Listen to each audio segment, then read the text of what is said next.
God bless. Let's hear the news today.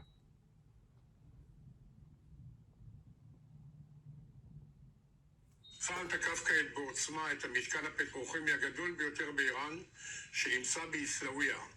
יעד מרכזי שאחראי לכ-50% מהייצוא הפטרוכימי של איראן הוצאו מכלל... I never mind this.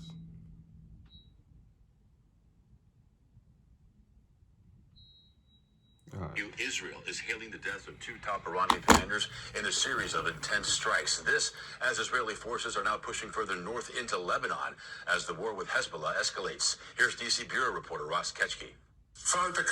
Tonight, Israel says it's killed more leaders in Iran's Revolutionary Guard. The pair of strikes over the weekend taking out the Iranian intelligence chief plus the commander of the Quds Force, the IRGC's elite special operations unit. We will continue to strike Iran's national infrastructure, erode the terrorist regime, bring about its collapse. Alongside the U.S. military, Israeli airstrikes have hammered Iran since the start of the war, targeting military leadership and critical infrastructure. An attack today reportedly crippling a key petrochemical plant on the coast of the Persian Gulf. We have severely damaged the steel infrastructure and the petrochemical industry. And today, and every day, there will be more to come. But 1 month into the war, and there's mounting pushback inside Israel. Protesters taking to the streets of Tel Aviv over the weekend, criticizing Israeli leadership for launching a new offensive just months after the devastating war in Gaza. 10 protesters were arrested by police while calling for an end to what they call a forever war. Meanwhile, more smoke rising above Beirut. Israeli forces are pushing deeper into southern Lebanon in an intensifying war with the Hezbollah militant group. Our home was destroyed. The glass was broken. The balcony was blown off. International aid organizations warn there's a growing humanitarian crisis on the ground in Lebanon, with more than 1,400 people killed and more than 1 million others forced to leave their homes to flee the fighting. Our situation is very bleak. We left even without our clothes. We couldn't bring anything with us. And Louis, just in the last few hours, Israeli forces have issued a new warning to more than a dozen Lebanese tribes in the southern part of that region, urging them to leave the area ahead of what is expected to be another round of strikes on suspected Hezbollah targets. And Ross, to your point, much of the focus has been the war with Iran, but what are Israel's long-term goals in Lebanon? So Israel says its primary objective here is to eliminate the threat posed by short-range rocket fire. Those attacks have been launched by Hezbollah from southern Lebanon for multiple years now. But in just the last few days, we've heard from Israel's defense minister, who now says his military is planning to set up what he describes as a defensive buffer zone about 19 miles north of the Israel-Lebanon border, and that Israeli forces also plan to stay there to provide security even after the fighting with Hezbollah has been brought to a close. Louis? Ross Ketchke on Asia's Capital, thank you.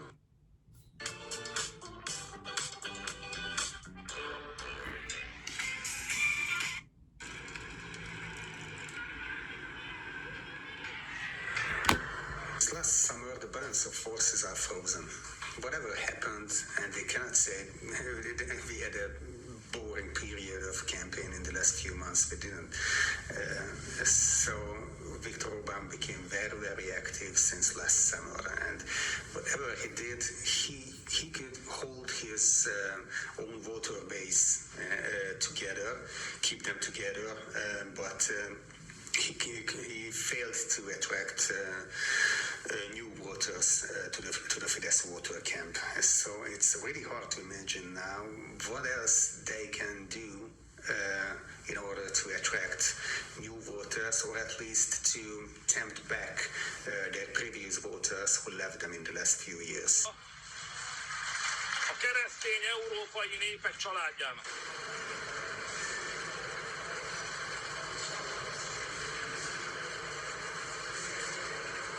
I can imagine that still Fidesz is a little underpolled in these absolutely reliable pollster institutes, but not really relevantly. Maybe 1 or 2% goes to them above the polled value, but not higher. So in case Fidesz really wants to win these elections, and we can see they want. Viktor Orbán want it very much, and it is the best interest for Vladimir Putin to keep Viktor Orbán in power. So I cannot really see that in case they don't do any unexpected things, they can change the public mood.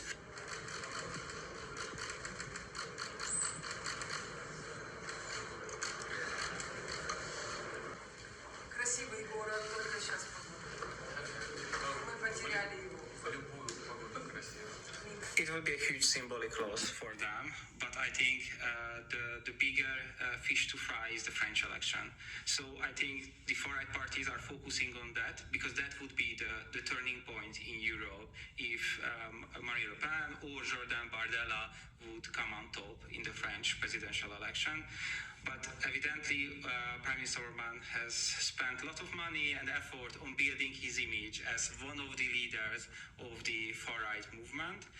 And we can see that within the Patriots, he can continue his work even with this step back.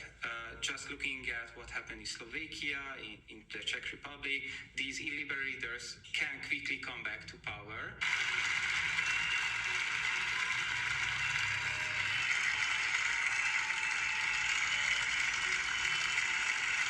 I don't expect a 180 degrees change regarding EU relations, but we can see a more constructive relationship with Brussels, especially that he already said his journey will be first to Warsaw, then to Vienna, and then Brussels. And in Brussels, the biggest issue will be the issue surrounding the frozen EU funds.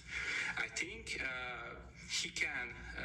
he will fulfill the rule of law conditions because they are primarily focused on making procurement more efficient and making anti-corruption measures more effective. I think these are easy targets to achieve. Miniszterelnök úr, egyetértünk a külső határok. One of the biggest benefits for Hungary is the around 10 billion of agriculture funding, and I think that's why he wants to get as much money out of this head as possible. I think this is why he wants to pursue the V4 cooperation, because at the time when he worked in Brussels, this was the golden days of this cooperation, and I think he wants to restart the cooperation and find other, especially Eastern member states who would be deeply affected by that. So I think this is going to be the biggest sticking point.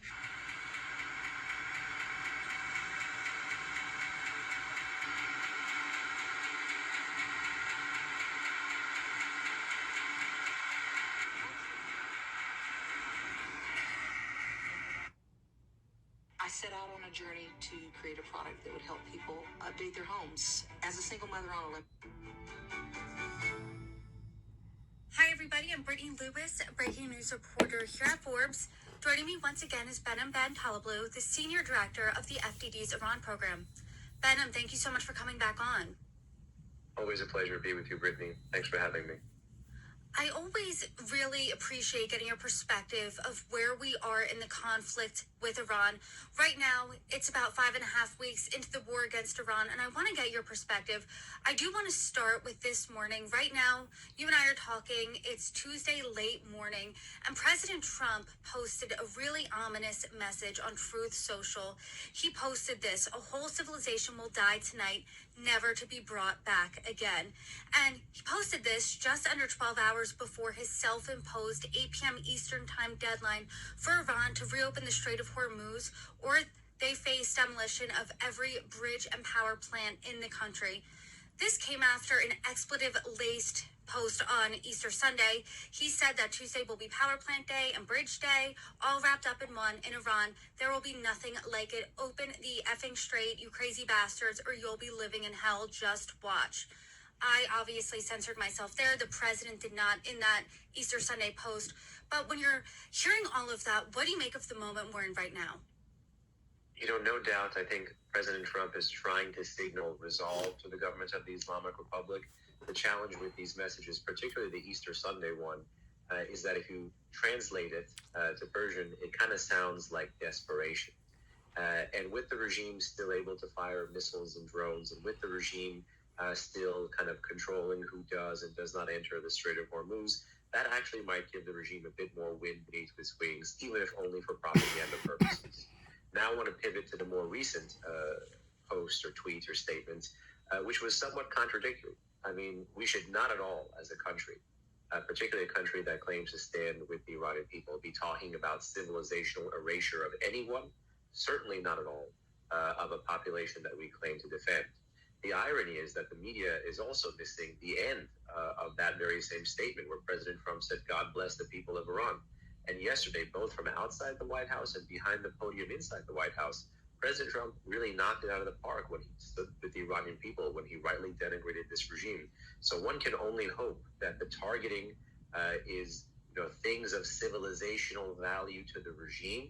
And by that, I mean the apparatus of repression, the paramilitary, the besiege, the law enforcement forces, basically the repressive apparatus that has really kept this regime in power for 47 years. Those are things that Israel has selectively targeted in the past 6 weeks. The U.S. has not.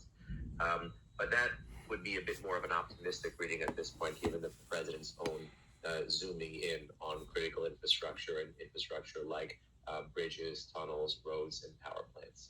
And I would be remiss to tell you that I just did finish listening to a sound clip, a call in of an Iranian diaspora TV station where someone from inside Iran, the city of Shiraz, called in and said he was willing to endure no electricity for 10 years, for 8 hours a day, if it only meant that he had a shot at life for after that 10 years.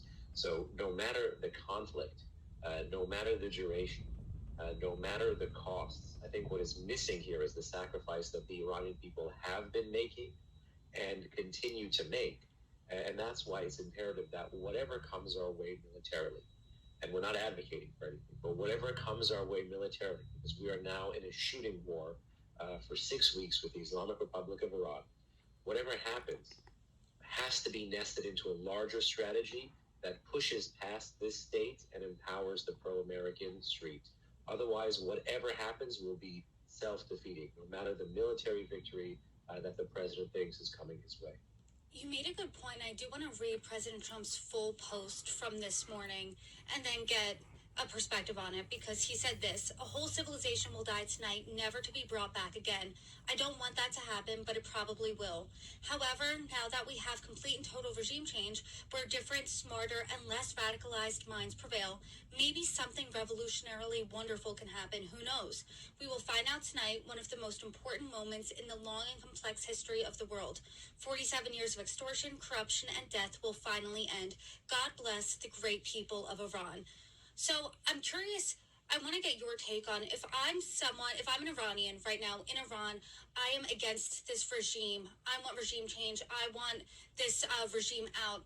What am I thinking reading that? And then on the other hand, if I am a leader in the regime, what am I thinking reading that? Well, unfortunately, if you're a leader in the Islamic Republic, the top part of the tweet is something that you're going to be playing to, because this regime has used and abused nationalism, even though it's been an opponent of genuine Iranian nationalism for the past 47 years.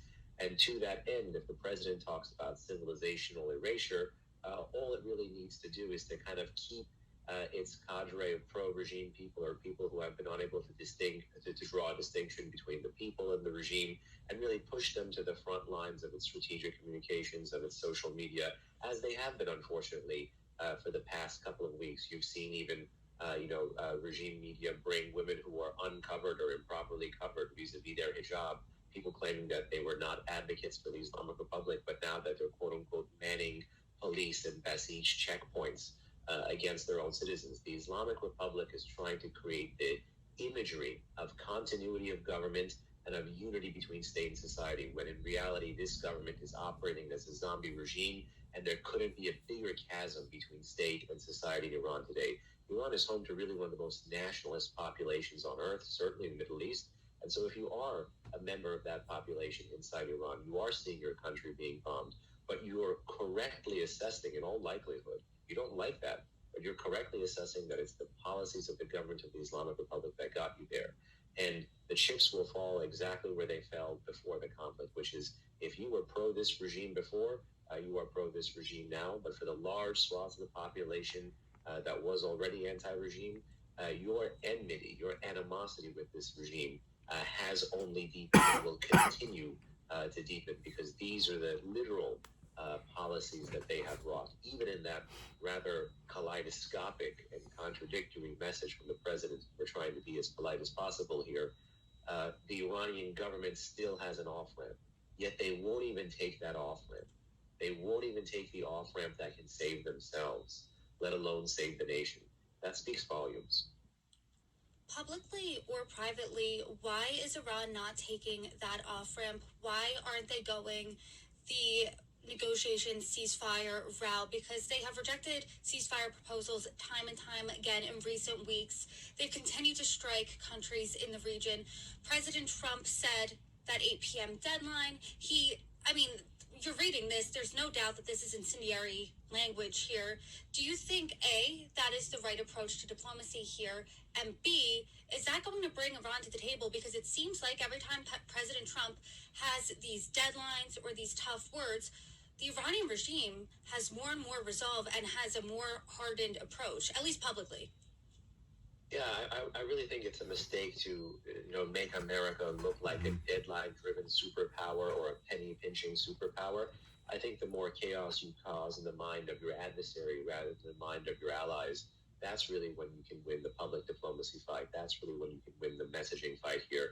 So I think there's some recalibration to be done in terms of the PR, in terms of the strategic communication for this administration to be able to meaningfully boggle the minds of this regime and to potentially help drive them to the table.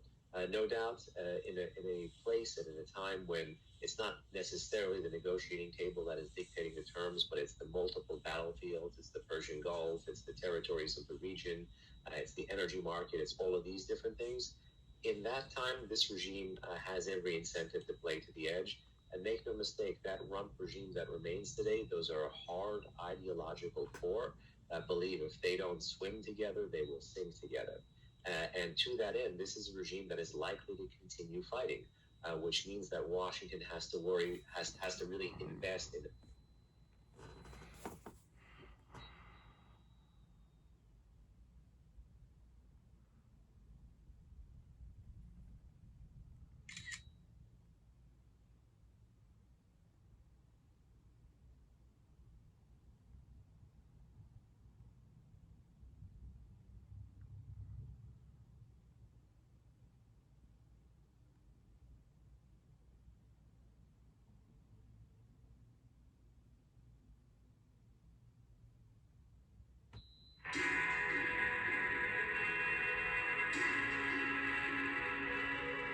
President Trump is now saying that Iran's supreme leader, Ayatollah Ali Khamenei, is in fact dead. Iranian officials are still saying that is not.